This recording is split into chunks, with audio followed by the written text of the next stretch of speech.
नमस्कार, अभिवादन स्वीकार कीजिए दमन त्रिपाठी का नज़रिया में आज बात स्वामी विवेकानंद की। आनंद फिल्म का एक मशहूर सदाबहार डायलॉग है कि बाबू मोशाय ज़िंदगी बड़ी होनी चाहिए, लंबी नहीं। स्वामी विवेकानंद जी के जीवन में ऐसा क्या था कि उनकी ज़िंदगी इतनी बड़ी हो गई। वह लड़का जिसे अपने पिता की मृत्यु के बाद एक समय का भोजन तक नसीब नहीं था, आखिर युगों युगों के लिए वो आध्यात्मिक जिज्ञासुओं के लिए ज्ञान और शांति की खुराक कैसे बन गया। 12 जनवरी हम राष्ट्रीय युवा दिवस मनाने जा रहे हैं। हमें जानना चाहिए कि हमारे देश के उस युवा सन्यासी ने हमें क्या आध्यात्मिक संपदाएं दी है। जिस समय अमेरिका और यूरोप में भारत को गुलाम देश की दृष्टि से देखा जाता था, उसी भारत का वह युवा सन्यासी कषाय वस्त्र पहनकर, गैरिक पगड़ी लगाकर जब अमेरिका में प्रवेश करता है और विश्व धर्म संसद में अपना डंका बजाता है, तो वो डंका केवल स्वामी जी का नहीं बजा, बल्कि पश्चिम की धरती पर पूर्व के अध्यात्म का लोहा मनवाया गया। जब स्वामी विवेकानंद ने विश्व धर्म सम्मेलन में अपना भाषण दिया, दुनिया में लोगों ने कितने ही भाषण दिए हैं, स्पीच दिए हैं, वक्तव्य दिए हैं, लोगों के अंदर वाणी की प्रतिभा भरकर थी, लेकिन स्वामी विवेकानंद जी का वह भाषण ऐतिहासिक क्यों बन गया, मील का पत्थर क्यों बन गया। विश्व के कोने कोने से आए अपने अपने धर्म के महान ज्ञाताओं ने जब अपने स्पीच को दिया, भाषण को दिया, उसके बाद स्वामी विवेकानंद ने जब भारत का प्रतिनिधित्व करते हुए अभिवादन स्वरूप ये शब्द कहे, अमेरिका के बहनों और भाइयों, बस इन शब्दों का बोलना था और विश्व धर्म संसद के 7,000 लोग एक साथ खड़े होकर 3 मिनट तक अनवरत तालियां बजाते हुए स्वामी जी का अभिवादन करते रहे। ये थी उनकी प्रतिभा। अमेरिका के सबसे लोकप्रिय और बड़े अखबार न्यूयॉर्क हेराल्ड को ये लिखना पड़ा कि निस्संदेह विश्व धर्म संसद में स्वामी जी सबसे महान व्यक्ति थे।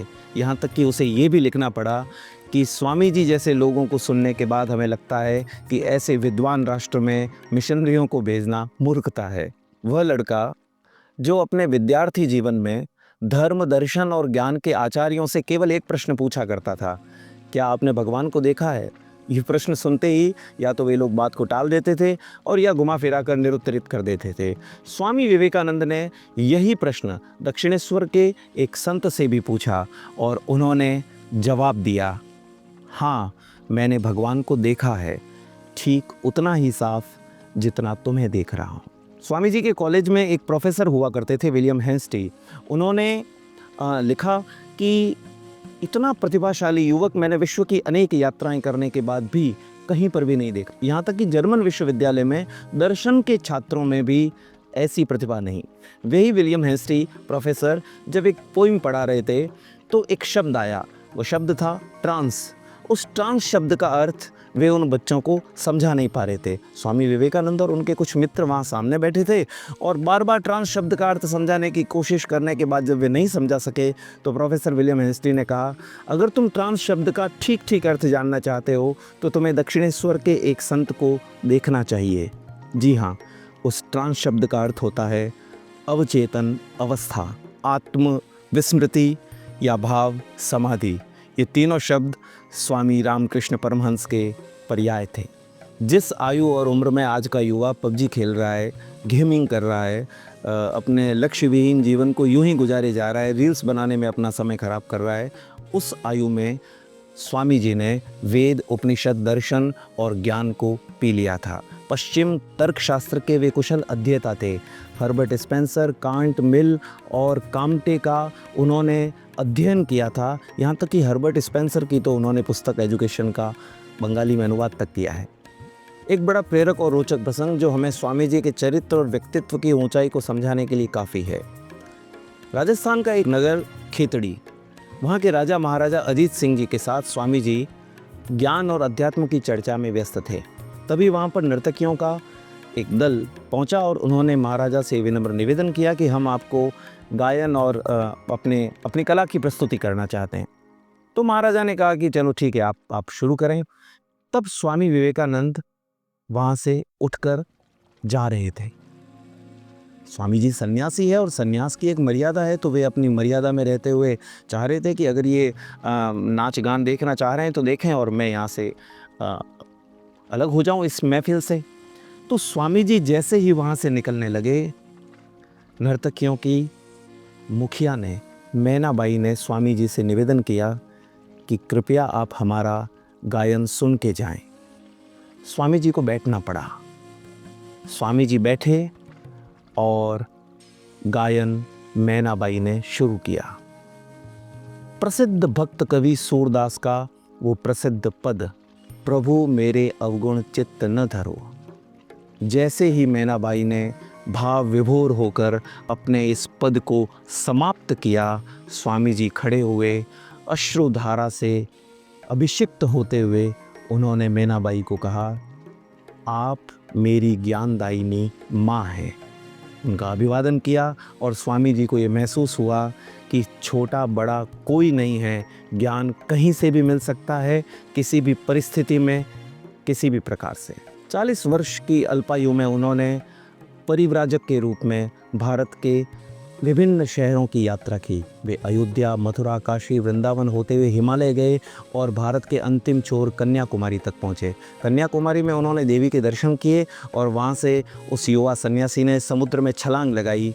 छलांग लगाकर वे तैरते हुए चट्टान तक पहुँचे और वहाँ पर भाव समाधि में लीन हो गए।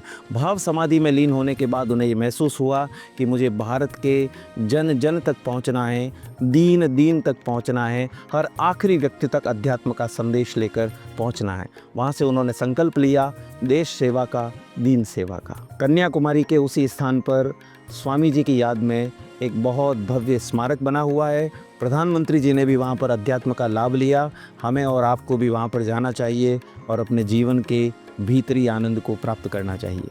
स्वामी जी का मंतव्य भारत को जोड़ने का था, इसीलिए वे अपने परिव्रजन काल में भारत के अलग अलग शहरों और गांवों में गए। भारतीय रेल ने 2013 में स्वामी जी के 150वीं जयंती पर विवेक एक्सप्रेस नामक ट्रेनों की एक श्रृंखला शुरू की। उन्हीं विवेक एक्सप्रेस ट्रेनों में से भारत की सबसे लंबी दूरी की एक ट्रेन जो असम के डिब्रूगढ़ से कन्याकुमारी तक चलती है, 4000 किलोमीटर से भी ज़्यादा, जो स्वामी जी के भारत के एकता और अखंडता के संकल्प को सार्थक करती है। भारत की उस महान आध्यात्मिक विभूति ने अपने महासमाधि की भविष्यवाणी कर दी थी। उन्होंने कहा था कि मैं 40 वर्ष से अधिक नहीं जी पाऊंगा। ऐसा ही हुआ। 4 जुलाई 1902 को 39 वर्ष की उम्र में स्वामी जी अपने कक्ष में जाने से पहले अपने शिष्यों को हिदायत देते गए कि मेरा एकांत भंग ना हो। भारत के उस महान युवा सन्यासी ने अपने कक्ष में जाने से पहले जो शिष्यों को हिदायत दी थी, वो आखिरी हिदायत थी। स्वामी जी अपने कक्ष में गए और संपूर्ण विश्व को अपनी आध्यात्मिक संपदा सौंपते हुए महासमाधि में लीन हो गए। आज जब हम राष्ट्रीय युवा दिवस मना रहे हैं, आज विचारणीय बात यह है कि हम स्वामी विवेकानंद के आदर्शों पर कितना चल पा रहे हैं, जिन्होंने एकता, अखंडता और विश्व गुरु भारत का संकल्प देखा था। जय हिंद, जय भारत।